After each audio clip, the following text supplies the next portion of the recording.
Morning, Good morning, ma'am. children. Good morning, all. Sit down.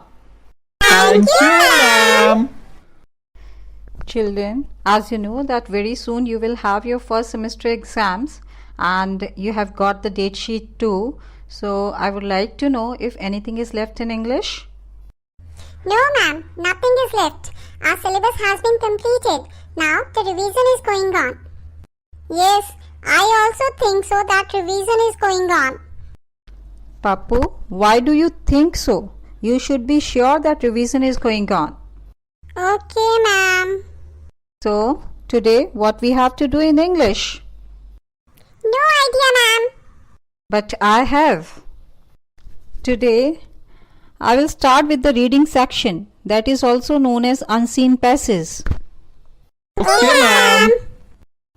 Today, I will explain you thoroughly that what is unseen or comprehension passage and how it should be solved and what are the skills which are needed to solve a unseen passage.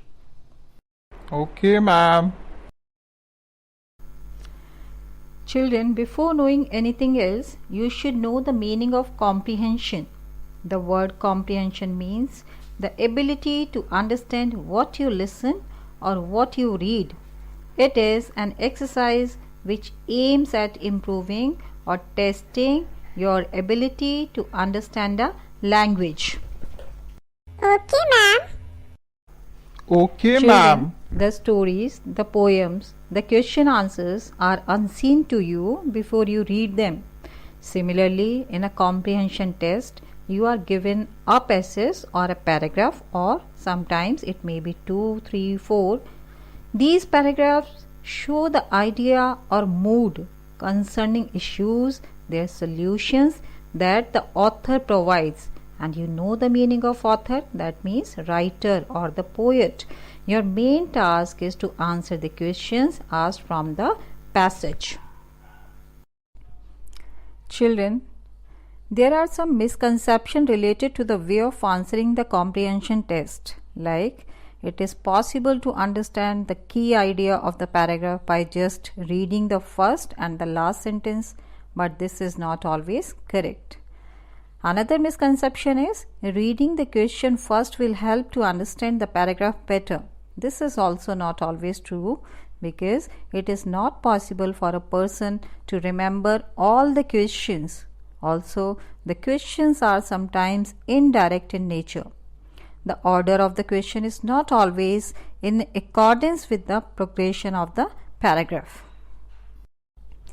Therefore, it is advisable to avoid these misconceptions in order to get better insight about the passage. Okay, ma'am. Children, to develop a better level of comprehension, you require certain skills. Skills means? Yes, certain skills are needed to solve a comprehension passage. And ma'am, what are they?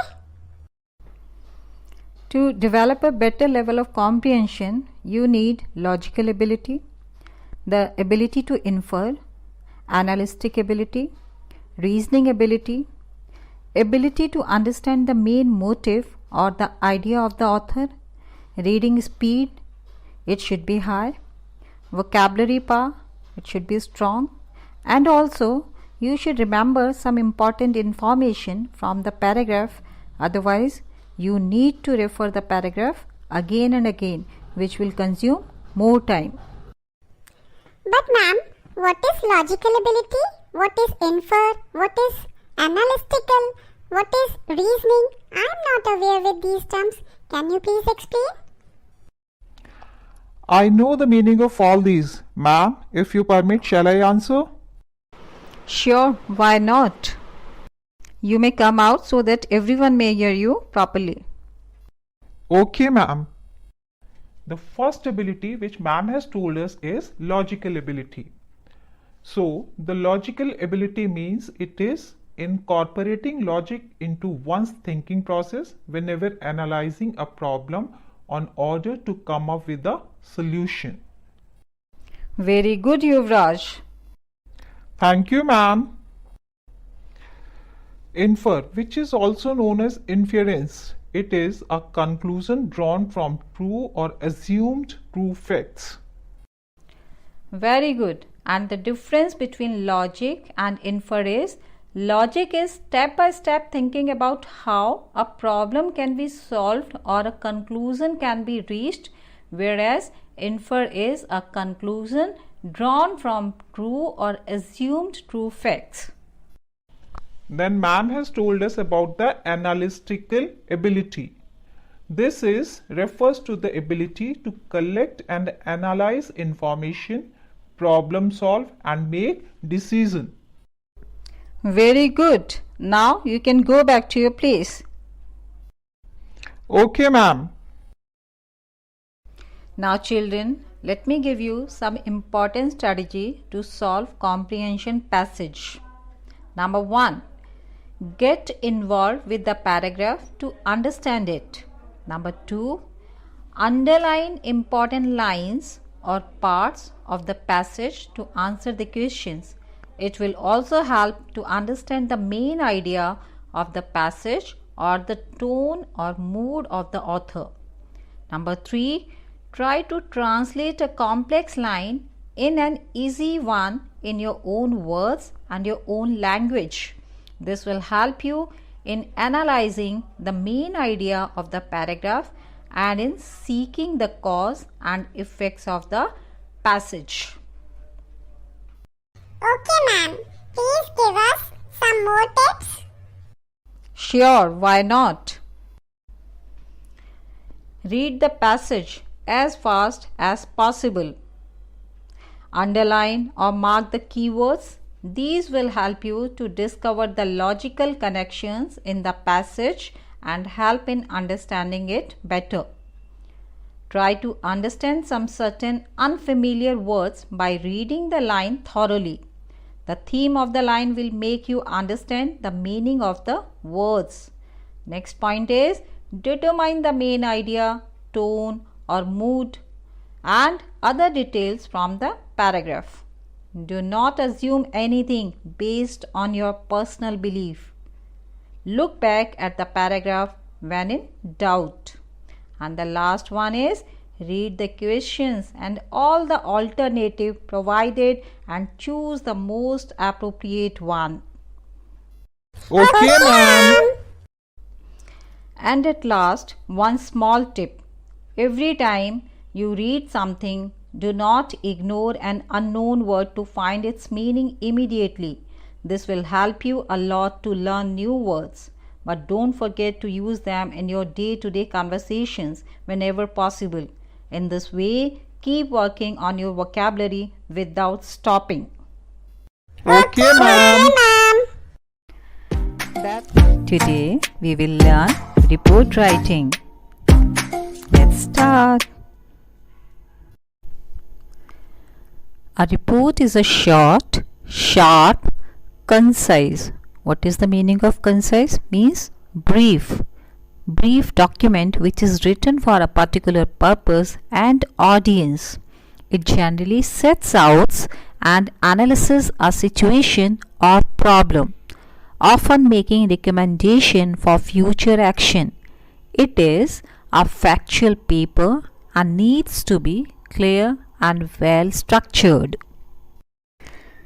Now, let's see the types of reports. Number 1, formal or informal reports. Number 2, short or long reports. Number 3, informational or analytical reports. Number 4, proposal report. Number 5, vertical or lateral reports. Number 6, internal or external reports. Number 7, periodic reports. So these are the different ways or different forms of report writing.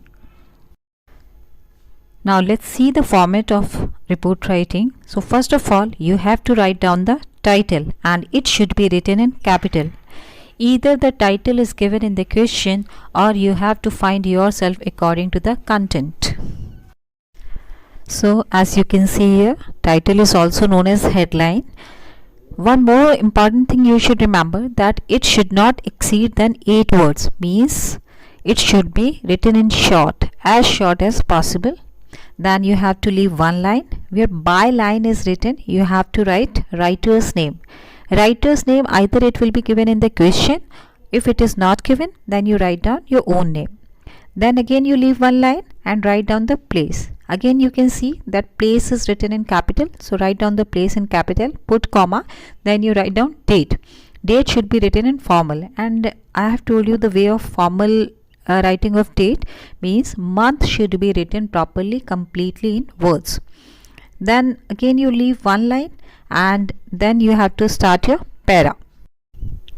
Here you can see in this format, paragraphs are divided into three parts: introducing paragraph, body and conclusion. So in first para, you have to mention the place, what is the theme or the story, date, place, everything should be mentioned in first para. Then in second para, content, who, what, where, when, why, how, etc. you have to mention. And last para, that is para 3, it is conclusion, means concluding paragraph. You have to sum up here. Children, now let's see the salient features of a report. Do you know the meaning of salient? Salient means main, important. Children, now let's see the salient features of a report writing. What is the meaning of salient? Salient means important, main. Let's see the number 1.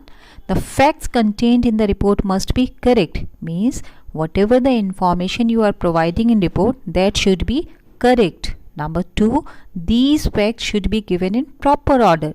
Means in order, in a sequence you have to write down. Number 3, if an event is being reported, it is important to mention the date and time of the event, means when it was happened. Number 4, reports carry headings. Give an appropriate title or the heading of each event. Then reports carry the name of the writer. And the last one is, since a report is a formal piece of writing, it must contain only relevant details and should be formal in style. Children, here is the sample of a report writing. Read the following reports to understand clearly how reports are written. Go through it, and it is for your better understanding. Today we will learn report writing. Let's start. A report is a short, sharp, concise. What is the meaning of concise? Means brief. Brief document which is written for a particular purpose and audience. It generally sets out and analyzes a situation or problem, often making recommendation for future action. It is a factual paper and needs to be clear and well structured. Now, let's see the types of reports. Number 1, formal or informal reports. Number 2, short or long reports. Number 3, informational or analytical reports. Number 4, proposal report. Number 5, vertical or lateral reports. Number 6, internal or external reports. Number 7, periodic reports. So these are the different ways or different forms of report writing. Now let's see the format of report writing. So first of all, you have to write down the title, and it should be written in capital. Either the title is given in the question or you have to find yourself according to the content. So as you can see here, title is also known as headline. One more important thing you should remember, that it should not exceed than 8 words. Means it should be written in short, as short as possible. Then you have to leave one line where by line is written. You have to write writer's name. Writer's name, either it will be given in the question. If it is not given, then you write down your own name. Then again you leave one line and write down the place. Again you can see that place is written in capital, so write down the place in capital, put comma, then you write down date. Date should be written in formal, and I have told you the way of formal writing of date means month should be written properly, completely in words. Then again you leave one line and then you have to start your para. Here you can see in this format, paragraphs are divided into three parts: introducing paragraph, body, and conclusion. So in first para, you have to mention the place, what is the theme or the story, date, place, everything should be mentioned in first para. Then in second para, content, who, what, where, when, why, how, etc. you have to mention. And last para, that is para 3, it is conclusion, means concluding paragraph. You have to sum up here. Children, now let's see the salient features of a report. Do you know the meaning of salient? Salient means main, important. Children, now let's see the salient features of a report writing. What is the meaning of salient? Salient means important, main. Let's see the number 1. The facts contained in the report must be correct, means whatever the information you are providing in report, that should be correct. Number 2, these facts should be given in proper order, means in order, in a sequence you have to write down.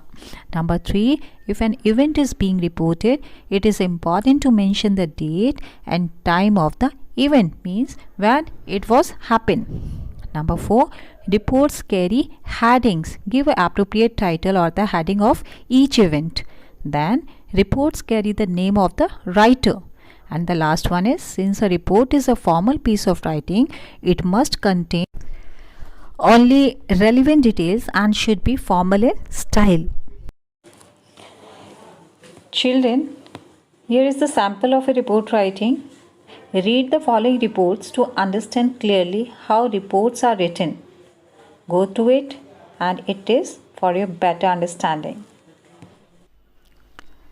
Today we are going to learn that how to write a letter and an email. First of all, you should know what is letter. Then we will see the types of letters and at last the format of the letters with sample examples. So, what is a letter? Children, a letter is a written message that can be handwritten or printed on paper. It is usually sent to the recipient via mail or post in an envelope. Although this is not a requirement as such, any such message that is transferred via post is a letter, a written conversation between two parties. So, a letter is a form of written communication between two persons or two parties on a particular topic, matter, issue, incident, etc. It serves the purpose of documentation as well. What is documentation? Documentation means written record. Children, after knowing that what is a letter, you should also know that letters are of two categories, formal and informal. So, informal letters are those letters which you write to your mother, father, siblings or close friends, and formal letters further divided into two categories, business letters and official letters. Business letters for inquiry, placing order, cancel. Official letters are letters of complaints, etc. and they are further divided into four groups: letters to editor, letters to principal, application for leave, permission, etc., job application, letters to the employees, and letters of complaint. Children, now let's see the format of the formal letter. Here in this picture you can see sender's address is written. So who is sender? The one who is writing the letter. You are writing the letter. So here you have to write your own address. Then after that, date. You can leave one line and write down the date.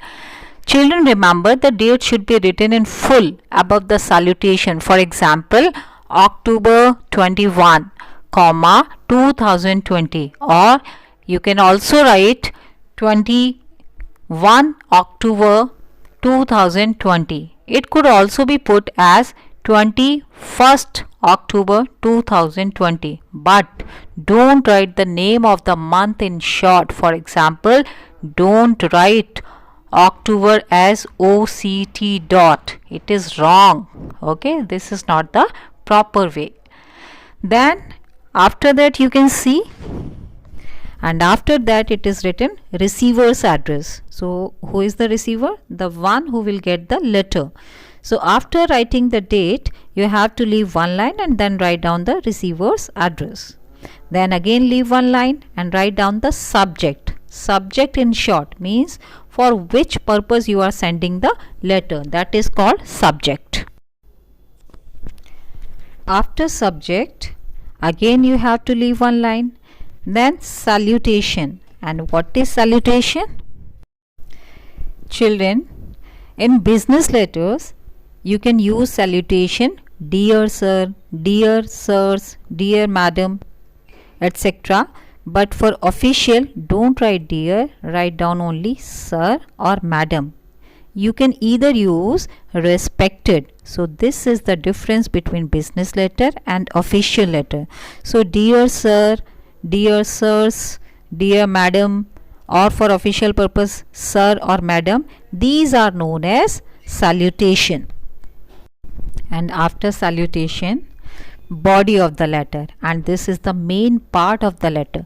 It should be divided into paragraphs according to the subject matter and should be written in clear and simple language. It includes an introduction which gives the reason for the letter, the main information, and a conclusion which contains a polite wish. So here in this picture also you can see body is divided into three parts: introduction, second one is main content, and third one is conclusion or end of the letter. At last you can see here it is written thanking you, and it is called the subscription. It is written to the left below the body of the letter. It is courteous leave taking before the letter is ended. It must correspond to the salutation. For strangers, for business or official, you should always write yours faithfully, and for newspapers you should write yours truly. Did you get that salutation is differ for strangers, for business purposes, for official purposes? It should be written yours faithfully, and to editor, to newspapers, you have to write yours truly. So this is the basic difference and you should remember this. And after that, sender's name is written here. It is also called signature. So no need to write both. So it would be better if name only. So the writer should put his or her name or signature, or means choice, with designation. Designation if you are on some post in business and official letters below the subscription. So remember, you have to write your name. So children, after the format, I am providing the sample of a business letter. Just go through it. Children, now take a look on the format of a informal letter. So in this picture, you can see, first of all, you have to write the address, your own address. Then you have to leave one line, write down the date. Again, leave one line, write down the salutation. I have told you what is salutation. And for informal letter, you have to use the words my dear father, etc. And to friends, you have to use dear Sanjay, my dear Monica, etc. And then the body of the letter, then subscription. For your relatives, you have to use the words yours affectionately, yours affectionate son, brother or sister. For your friends, you have to use yours sincerely or your sincere friend. At last, always write your name. Here it is the sample of an informal letter. Just go through it for your better understanding. So children, now you have learnt about the letter writing, formal as well informal. But you must be knowing that hardly someone writes a letter nowadays. They are using mails or email. So first of all, you should know the meaning of email. What is email? Messages distributed by electronic means. E stands for electronic. Electronic means from one computer user to one or more recipients via a network. That is called email. So children, email is the short form of electronic mail. It is one of the most widely used feature of the internet along with the web. It allows you to send and receive messages to and from anyone with an email address anywhere in the world. The original email standard only supported plain text messages. Now take a look on the format of email writing. So in this picture you can see at the top from is written and sender's email ID is also written. So who will be the senders here? Of course it is you, the one who is sending the mail. So you have to give your email ID here. You have to write your own email ID here. Sender's email ID means your ID. To means to whom you are sending the mail. The one who will get the mail is recipient's email ID. You have to write over here. Then CC. Do you know the meaning of CC or the full form of CC? CC means carbon copy. Carbon copy of what? Other individuals receiving the same mail with visible IDs, means they can see to whom, to how many people you have sent the email. So that is visible. And what is BCC? BCC stands for blind carbon copy. And what is blind carbon copy? Here other individuals receiving the same mail with invisible IDs, means they will not be able to come to know that whom you have sent, to whom others you have sent the same mail.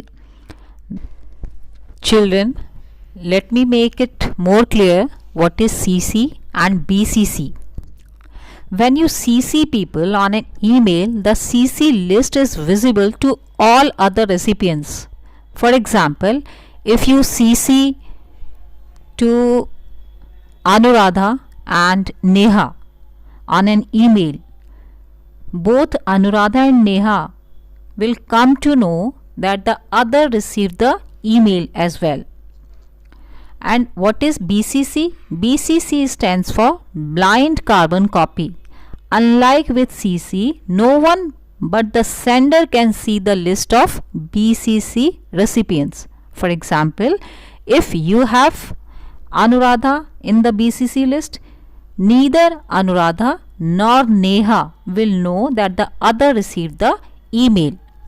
Someone on the BCC list can see everything else, including the CC list and the contents of the email. However, the BCC list is secret. No one can see this list except the sender. If a person is on the BCC list, they will see only their own email on the BCC list. Then, children, one more thing I would like to clear, that when to use CC and when you have to use BCC. You want someone else to receive a copy of an email, but they are not one of the primary recipient, then you should use CC. And also, when you want the recipients of the message to know the other people who have been sent the message, then also you should use CC. And when you should use BCC? When you want someone else to receive an email, but you don't want the primary recipients of the email to see you have sent this other person a copy. For example, if you are having problem with a fellow employee, you might send them an email about it and BCC the Human Resource Department. HR would receive a copy for their records, but your fellow employee wouldn't be aware of this. So in this case, when you want to hide that you have sent the same email or mail to other person also, then you should use BCC. So this is the difference between CC and BCC. it would be better if you use BCC. This is what I will suggest. One more important point, to and CC. What is the difference between to and CC in email address? In email, the to and CC fields work similarly, whether you put 4 email addresses in the to field or put 1 email address in the to field and 3 in the CC field, the 4 people will all receive the same email. Children, this is the way you can write an email. So now let's see when a message is supposed to be written, or purposes for message writing, or topics of message writing.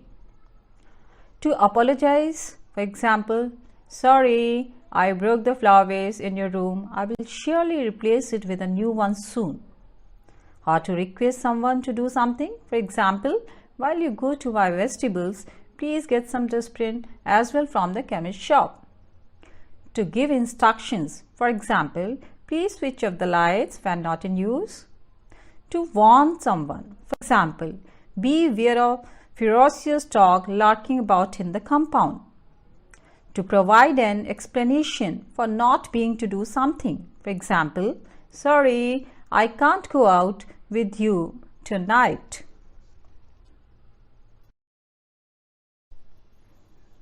Students, after knowing that what is a message or when it is supposed to be written, let's see how to write a message. At the top, the word message is written in bold in the middle of the format. Below that, in the left hand side, date, time and salutation, that is name of the person with dear or respected to whom the message is written, is mentioned. After that, body of the message is written, in short, using simple sentences. Students, now take a look on the format. So, you can see, first of all, draw a box for the message. Write the word message at the top. It should be in capital letter. The date and time of writing the message must be written on the top. This information can be placed on either side of the box, or in this way also, as given in the format. A brief salutation is written after the date. For example, dear sister, dear father, dear mother, etc. Contents of the message should be brief and precise. Put the sender's name at the end of the message where ABC addressor is written. Regarding the body or the content of the message, the body of the message must answer 3 questions: that who called, what was the message, when was the message written, that is date and time. Few more things you have to remember while writing a message. They are: you don't need to write sender's or receiver's address as in the case of letters. Use of abbreviations and contracted form is acceptable. Follow the prescribed word limit, that is 50 words for the body of the message. Write grammatically correct English. There should be no room for confusion. Use indirect speech. Avoid using I unless it is essential. Do not add any extra information. Before writing the message, read the given conversation very carefully. Given conversation means which is given in the question. Clearly identify the person who is writing the message and the person to whom you are writing. Always write a rough draft first, if it is possible. The contents of the message should not go beyond the box. The purpose of writing a message should be very clear. Revise before preparing the final draft. Students, I hope by now you may have understood that how to write a message. But to make you more clear, I am giving you few examples here. So you can see question number 1. You are Ramesh. Today you had the following conversation with Rajesh, a friend of your elder brother. Read out the conversation given below.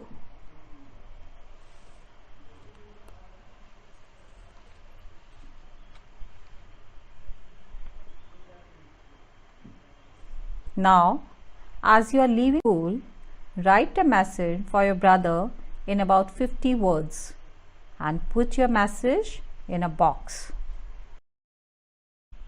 So, you can see how this message is written. So, first of all, at the top you will write message in capital letters.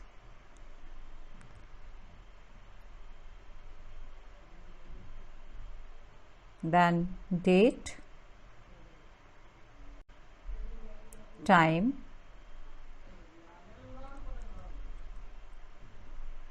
salutation, that is dear brother, then content,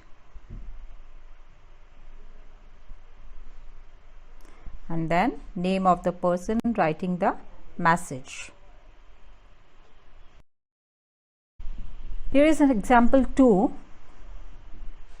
You are Rohit. Today morning, you received a call from Mr. Joseph, your father's friend.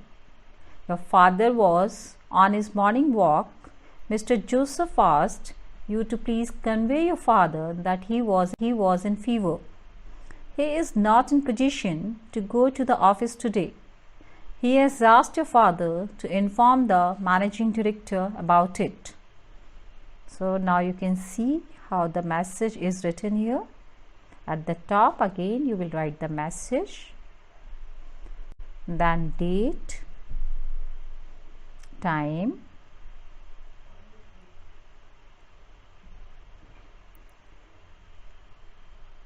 salutation, that is dear father, content, and the name, the one who has written the message, that is Rohit.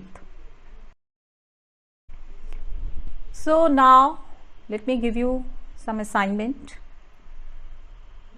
Here is the question. You can read the conversation first, then read the question and draft the message. Again, one more question is for you. Read this question and draft the message. So students, here is question number 3. A colleague of your father, Suresh, is coming to Delhi tomorrow by Himalayan Express. Suresh is new to Delhi and wants your father to receive him at the railway station. He rings at your home as your father is at office. He asks you to convey this message to him. Also, he wants your father to ring him up once. Now, you are going for a class trip and will not be able to meet your father for next 2 days. Write a message to your father in about 50 words and put the message in the box. So, there are 4 questions.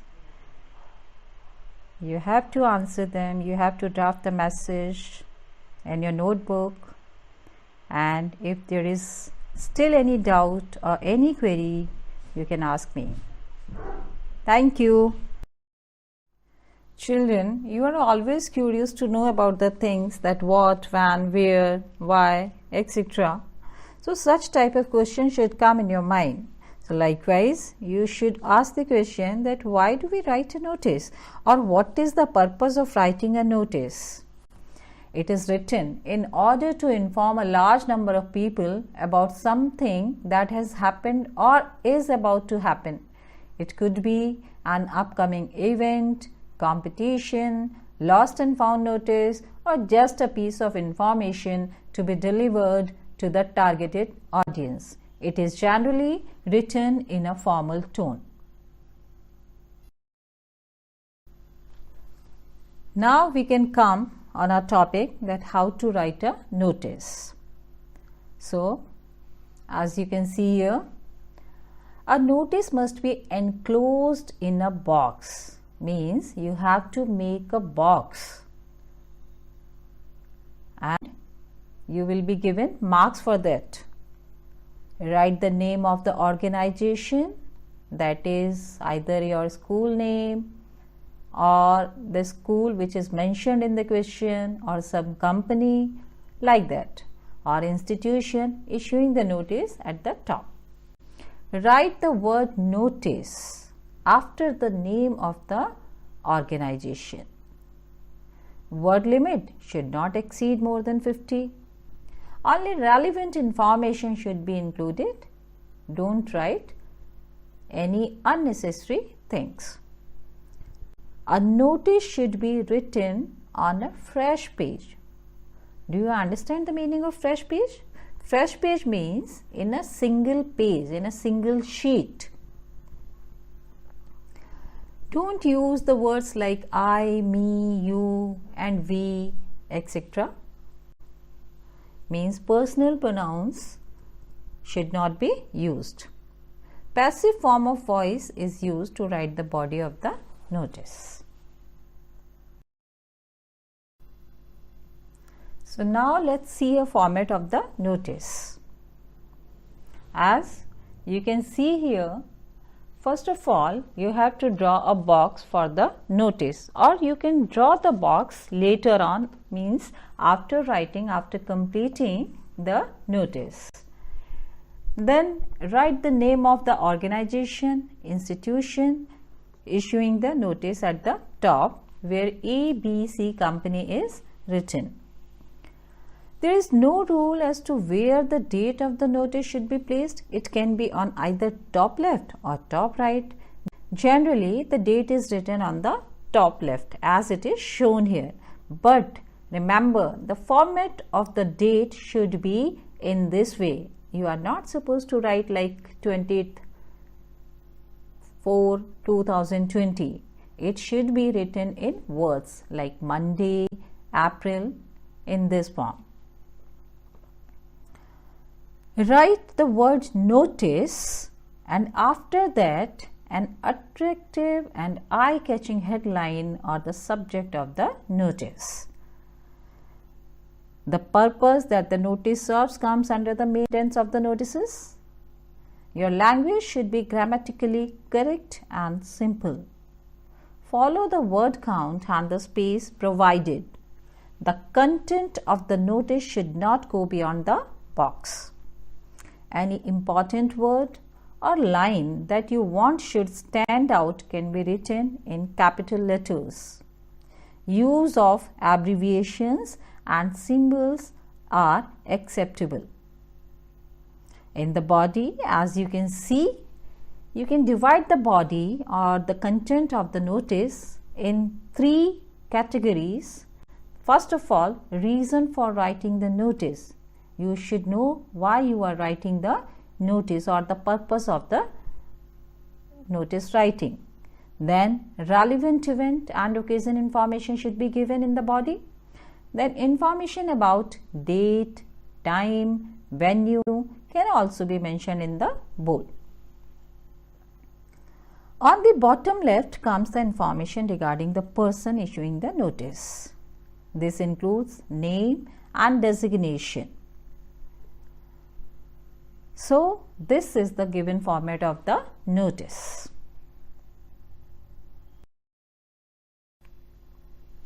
Students, for your better understanding, I am giving you few examples of the notices. So, here is the example 1. You are Anu Deshmukh or Anup Deshmukh, the sports secretary of Lakshman Public School, Bhilai. Your school has decided to host the regional level volleyball tournament. Draft a notice for your school notice board inviting all the children of your school to cheer for the team. So, you can see here how the notice has been written. You have to remember these things while writing the notice for any event or meeting. Name, objective, purpose or the occasion, date, time, duration.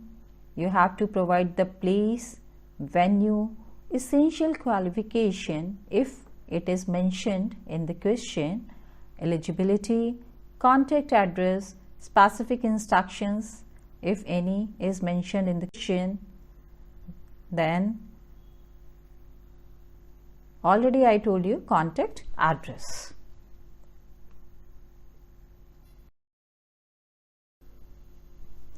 Here is another example of notice.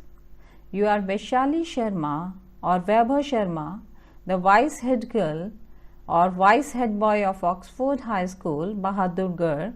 Your school is organizing an inter-class drawing and painting competition for classes 5 to 8. Draft a notice was inviting the students to participate. Give all necessary details. So you can see how the notice has been written. Students, so I hope now you understood how to write a notice. So you have to do now all the given 4 questions. For any query, you can ask me. Thank you.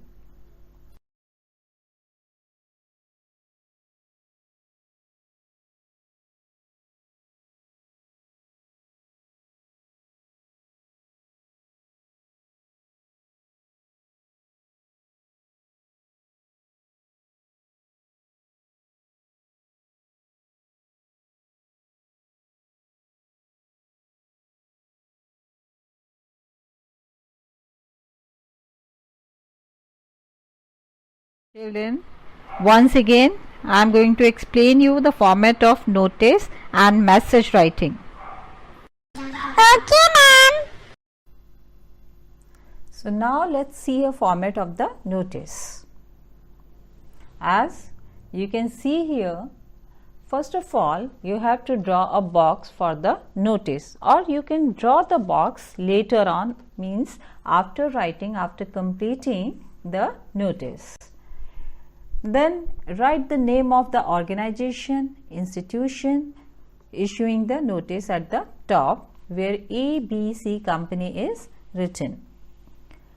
There is no rule as to where the date of the notice should be placed. It can be on either top left or top right. Generally, the date is written on the top left as it is shown here. But remember, the format of the date should be in this way. You are not supposed to write like 28th 4 2020. It should be written in words like Monday, April, in this form.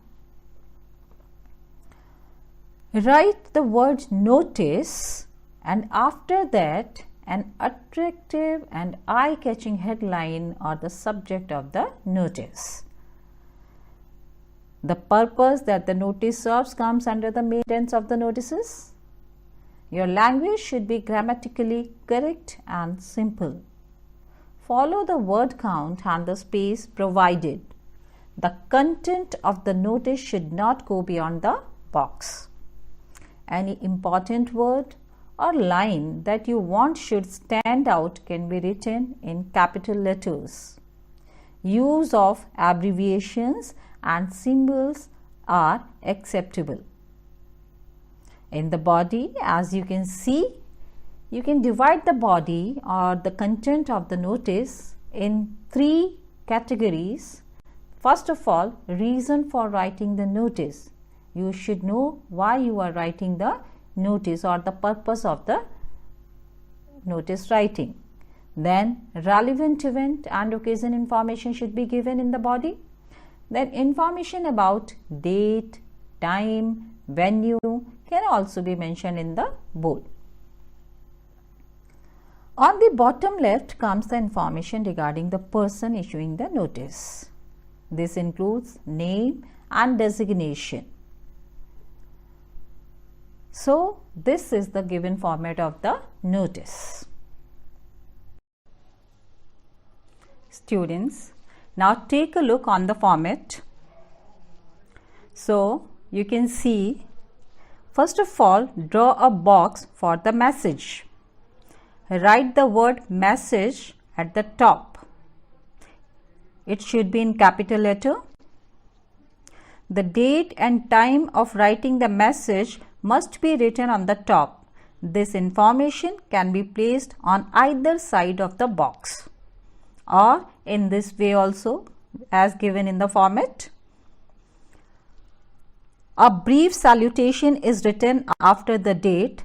For example, dear sister, dear father, dear mother, etc. Contents of the message should be brief and precise. Put the sender's name at the end of the message where ABC addressor is written. Regarding the body or the content of the message, the body of the message must answer 3 questions: that who called, what was the message, when was the message written, that is date and time. Few more things you have to remember while writing a message. They are: you don't need to write sender's or receiver's address as in the case of letters. Use of abbreviations and contracted form is acceptable. Follow the prescribed word limit, that is 50 words for the body of the message. Write grammatically correct English. There should be no room for confusion. Use indirect speech. Avoid using I unless it is essential.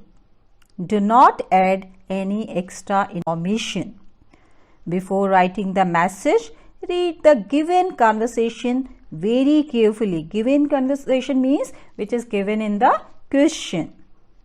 Clearly identify the person who is writing the message and the person to whom you are writing. Always write a rough draft first, if it is possible. The contents of the message should not go beyond the box. The purpose of writing a message should be very clear. Revise before preparing the final draft. Students, I hope by now you may have understood that how to write a message. But to make you more clear, I am giving you few examples here. So you can see question number 1. You are Ramesh. Today you had the following conversation with Rajesh, a friend of your elder brother. Read out the conversation given below.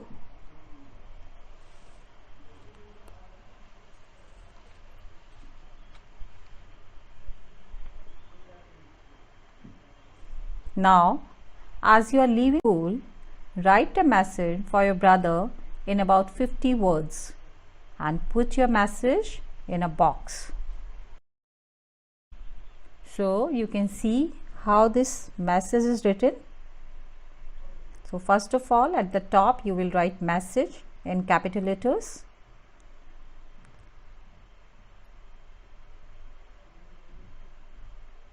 Then date, time,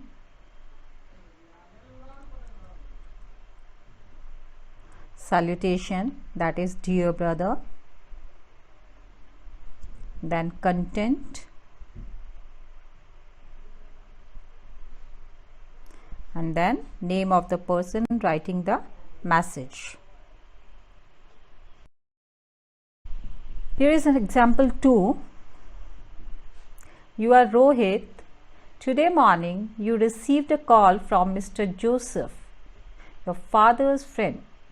Your father was on his morning walk. Mr. Joseph asked you to please convey your father that he was in fever.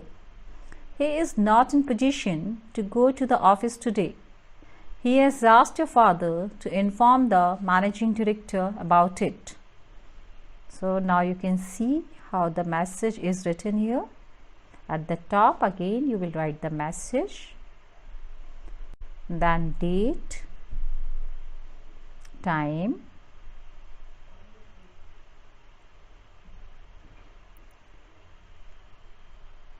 salutation, that is dear father, content, and the name, the one who has written the message, that is Rohit.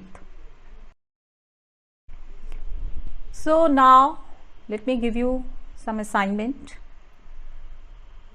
Here is the question. You can read the conversation first, then read the question and draft the message. Again, one more question is for you. Read this question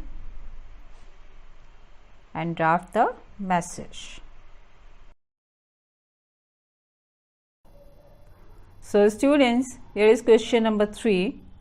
A colleague of your father, Suresh, is coming to Delhi tomorrow by Himalayan Express. Suresh is new to Delhi and wants your father to receive him at the railway station. He rings at your home as your father is at office. He asks you to convey this message to him. Also, he wants your father to ring him up once. Now, you are going for a class trip and will not be able to meet your father for next 2 days. Write a message to your father in about 50 words and put the message in the box. So, there are 4 questions. You have to answer them. You have to draft the message in your notebook, and if there is still any doubt or any query, you can ask me. Today, in your writing section, we will learn how to write a story, means a short story writing. So without much ado, let's start story writing. So children, I always used to tell you that before we start anything, we should know its meaning. So let's find out what is a story. A story is basically a narrating of real or imaginary events involving real or imaginary people. A story needs to be represented in words necessarily, even images or moving pictures. What are moving pictures? Means movies can narrate a story. A story is generally designed to entertain and or send a message across, means to give a moral. So, what did we understand? Why the stories are to be written? Stories are written to entertain the people or to give any moral to the people. So, this is the motive of story writing. Before knowing anything else, you should always remember that a story is always written in past tense. As you know, there are 4 aspects of past tense: simple past, past continuous, past perfect, and past perfect continuous. But mostly we use simple past. At your level, a story can be written in many ways. Like from given outlines. You are given the outlines of a plot and you are required to build up the story. Do you know the meaning of plot? Plot refers to the storyline of the text, means the story, the beginning of the story, the written form. The plot is the sequence of events in the story or drama, means one by one whatever the incident will come in story, so that is the plot. There are several elements that are common to all plots, means all types of story writing. The introduction or exposition is the beginning of the story where the characters and the conflict are introduced. Again, let's come back to our topic. From given outline, I was telling you You are given the outlines of a plot and you are required to build up the story. Means the story will be given. There will be blanks. Means few points will be given to you. You have to develop the story on those points. This should be easy and interesting. You don't have to invent the plot. Means you don't have to think that what you have to write. On the basis of those points which will be given to you, you have to frame the story. You have simply to fill in the details in an attractive style. The second form of story writing which is given in the exam, that is story based on a moral. Here a moral is given like slow and steady wins the race or honesty is the best policy. So you are required to illustrate the moral with the story. Illustration means by giving some example you have to justify the moral. If you have read Aesop's fables or stories from Panchatantra, they should prove quite useful. So children, that is why it is told to you that you have to read the storybook in your libraries. By that, at least you will be able to gain 10 marks in your board exams because the story will be of 10 marks. So in this way you can take it. Now the next one is from incomplete hints. Now the third one is from incomplete hints. Here you are given a couple of opening sentences, means only the opening line of the story will be given. In a way, a story is started for you and you are required to continue it. It certainly needs imagination to continue a story. So here you have to write story yourself on the basis of your understanding, your thinking process, your imagination, your knowledge. So everything is required here. You know what? Story writing is an art. You can write a good story if your plot is good. You must be knowing the meaning of plot by now. You can use your imagination to develop the plot with interesting details. Your imagination power, your thinking power is good, then you can develop a good story. You can create suspense so that the reader is motivated to read on. If there is suspense, there is twist and turn the story, then only you see some movies, some serials, isn't it? In same way, you have to create the suspense in your story too. And your expression should also be good. The art of writing interesting stories can be learnt only with constant practice. Now let me tell you one by one all the three forms of story writing which I have told you. So the first one is developing story from the outlines.